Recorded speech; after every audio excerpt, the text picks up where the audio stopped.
2024-25 വർഷത്തേക്കുള്ള NEET എക്സാമിനേഷൻ്റെ result വന്നു. അതുപോലെ തന്നെ എഞ്ചിനീയറിംഗ് പ്രവേശന പരീക്ഷയായിട്ടുള്ള JEE മെയിൻ പരീക്ഷയുടെ റിസൾട്ട് വന്നു. കേരള ഗവൺമെൻറ്റിൻ്റെ എഞ്ചിനീയറിംഗ് ഫാർമസി പരീക്ഷയായിട്ടുള്ള കീം എക്സാമിനേഷൻ നടന്നുകൊണ്ടിരിക്കുന്നു. വിദ്യാർത്ഥികളെ സംബന്ധിച്ചിടത്തോളം ഇനി എക്സാമൊക്കെ കഴിഞ്ഞു, റിസൾട്ടൊക്കെ വന്നുകൊണ്ടിരിക്കുന്നു. ഇനി എന്താണ് ചെയ്യേണ്ടത് എന്നുള്ള ഒരു കൺഫ്യൂഷനിലായിരിക്കും രക്ഷിതാക്കളും വിദ്യാർത്ഥികളും ഉണ്ടായിരിക്കുക. ഈ സമയത്ത് വിദ്യാർത്ഥികൾ മനസ്സിലാക്കേണ്ട കുറച്ച് കാര്യങ്ങൾ വിശദീകരിക്കുകയാണ്. ഈ ആഴ്ചയിൽ അതല്ലെങ്കിൽ ഈ മാസത്തിൽ തന്നെ ഓൾ ഇന്ത്യ അലോട്ട്മെൻറ്റ് എന്ന് പറയുന്ന ഒരു പ്രോസസ്സ് ഉടൻ ആരംഭിക്കും. അഥവാ ഇന്ത്യയിലെ എല്ലാ ഗവൺമെൻറ് ഡീംഡ് മെഡിക്കൽ കോളേജിലേക്ക് നീറ്റ് ക്വാളിഫൈ ചെയ്ത കുട്ടികൾക്ക് അപേക്ഷിക്കാനുള്ള അവസരമാണ് ഓൾ ഇന്ത്യ അലോട്ട്മെൻറ്റ് എന്ന് പറയുന്നത്. ഈ സമയത്ത് നീറ്റ് ക്വാളിഫൈ ചെയ്തിരിക്കുന്ന മുഴുവൻ കുട്ടികളും താല്പര്യമുള്ള പക്ഷം ഓൾ ഇന്ത്യ അലോട്ട്മെൻറ്റ് പ്രോസസ്സിൽ പങ്കെടുത്തുകൊണ്ട് ഇന്ത്യയിലുള്ള ഇഷ്ടപ്പെട്ട മെഡിക്കൽ കോളേജിലേക്ക് അപേക്ഷ സമർപ്പിക്കാവുന്നതാണ്. ഈ സമയത്ത് വിദ്യാർത്ഥികളും രക്ഷിതാക്കളും ശ്രദ്ധിക്കേണ്ടത്, കുട്ടികൾക്ക് മികച്ച റാങ്കുള്ള കുട്ടികളുണ്ടാകും, റാങ്ക് കുറച്ച് കുറഞ്ഞ കുട്ടികളുണ്ടാകും.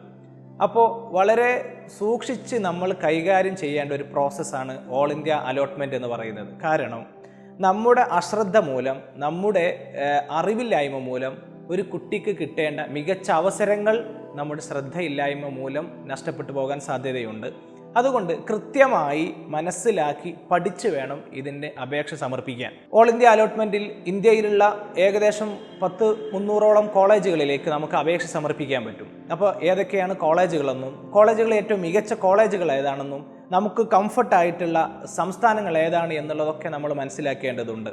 അപ്പോൾ വിദ്യാർത്ഥികൾ ശ്രദ്ധിക്കേണ്ടത്, ഞാൻ ഇന്ത്യയിൽ എവിടെയൊക്കെ പഠിക്കാൻ സന്നദ്ധനാണ് എന്നുള്ളത് ആദ്യം തീരുമാനിക്കണം. സൗത്ത് ഇന്ത്യൻ സ്റ്റേറ്റുകളിലാണോ അല്ലെങ്കിൽ നോർത്ത് ഇന്ത്യൻ സ്റ്റേറ്റുകളിലാണോ, നോർത്ത് ഈസ്റ്റേൺ സൗത്തുകളിലേക്ക് പോകാൻ എനിക്ക് കഴിയുമോ എന്നുള്ളത് ആദ്യം ഒരു തീരുമാനത്തിലെത്തേണ്ടതുണ്ട്.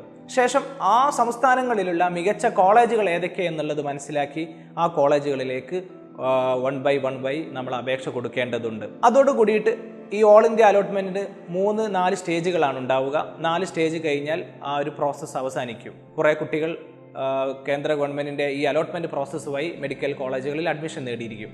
ശേഷം കേരള ഗവൺമെൻറ്റിൻ്റെ കീഴിലുള്ള അലോട്ട്മെൻറ്റ്, മെഡിക്കൽ അലോട്ട്മെൻറ്റ് പ്രോസസ്സ് ആരംഭിക്കും. അതിലും നമ്മൾ ഇതേപോലെ അപേക്ഷ കൊടുക്കേണ്ടതുണ്ട്. കേരളത്തിലെ മികച്ച മെഡിക്കൽ കോളേജുകൾ നോക്കി, അതുപോലെ തന്നെ മികച്ച സ്ഥാപനങ്ങൾ നോക്കി നമ്മൾ എന്ത് ചെയ്യണം, നമ്മുടെ റാങ്ക് അനുസരിച്ച് നമ്മൾ അപേക്ഷ സമർപ്പിക്കേണ്ടതുണ്ട്. ഇതും രണ്ടാമത് നമ്മൾ ചെയ്യേണ്ട ഒരു പ്രധാനപ്പെട്ട ഒരു പ്രോസസ്സാണ്. ഇപ്പോൾ നമ്മൾ സംസാരിച്ചതെല്ലാം മെഡിക്കൽ കോഴ്സുകളായിട്ടുള്ള MBBS BDS കോഴ്സുകളിലേക്കാണ് ഇത്തരം ഒരു പ്രോസസ്സിലൂടെ നമുക്ക് അപേക്ഷിക്കാൻ പറ്റുക. കേരളത്തിലാണെങ്കിൽ മെഡിക്കലിൻ്റെ കൂടെ മെഡിക്കൽ വിഭാഗമായ MBBS BDS BAMS ayurvedic homeo ഇങ്ങനെയുള്ള കോഴ്സുകളൊക്കെ കേരള മെഡിക്കൽ അലോട്ട്മെൻറ്റിൻ്റെ ഭാഗമായിട്ട് നമുക്ക് പങ്കെടുക്കാം. ഓൾ ഇന്ത്യയിൽ MBBSഉം BDSഉം നഴ്സിംഗും മാത്രമാണ് സാധ്യമാവുക.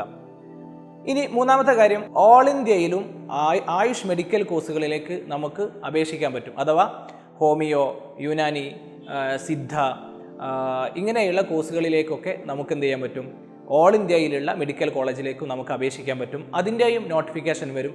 AACCC എന്ന് പറയുന്ന ഒരു പോർട്ടൽ വഴിയായിരിക്കും, അഥവാ ആയുഷ് മന്ത്രാലയത്തിൻ്റെ വെബ്സൈറ്റ് പോർട്ടൽ വഴിയായിരിക്കും ഇതിനുള്ള അപേക്ഷ ക്ഷണിക്കുക.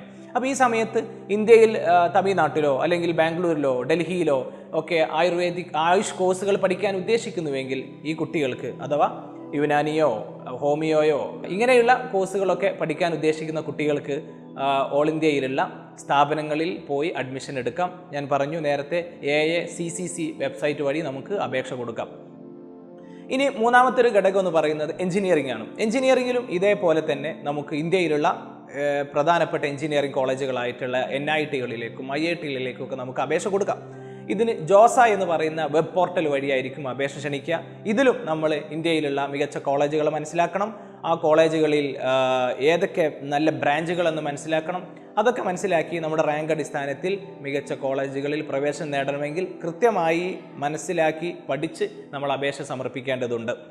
ഇനി മൂന്നാമത്തത്, കേരളത്തിലെയുള്ള ഫാർമസി കോഴ്സുകളിലേക്ക് നമുക്ക് അപേക്ഷിക്കാം. ഫാർമസിയുടെ എക്സാമിനേഷൻ നടന്നുകൊണ്ടിരിക്കുകയാണ്.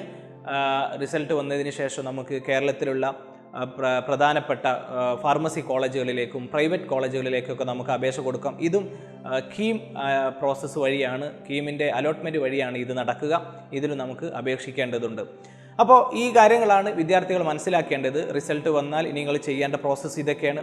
ഇവിടെ നിങ്ങൾക്കുണ്ടാകുന്ന ഒരു കൺഫ്യൂഷൻ, ഒരു നല്ലൊരു ഗൈഡൻസ് നിങ്ങൾക്ക് കിട്ടിയാൽ നിങ്ങൾക്ക് വളരെ സുഗമമായി ഈ പ്രോസസ്സുകളെല്ലാം പൂർത്തിയാക്കാമെന്ന് ഒരു പക്ഷേ നിങ്ങൾ ആലോചിക്കുന്നുണ്ടാവും. അപ്പോൾ അങ്ങനെയുള്ള വിദ്യാർത്ഥികൾക്ക് വേണ്ടി സ്കിയോളോ ഒരു ഹെൽപ്പ് ഡെസ്ക് ആരംഭിക്കുന്നുണ്ട്. അഥവാ അലോട്ട്മെൻറ്റ് ഹെൽപ്പ് ഡെസ്ക് എന്ന് പറയുന്ന പേരിൽ ഞങ്ങൾ അലോട്ട്മെൻറ്റ് ആവശ്യമുള്ള വിദ്യാർത്ഥികൾ സഹായം ചെയ്യുന്നുണ്ട്.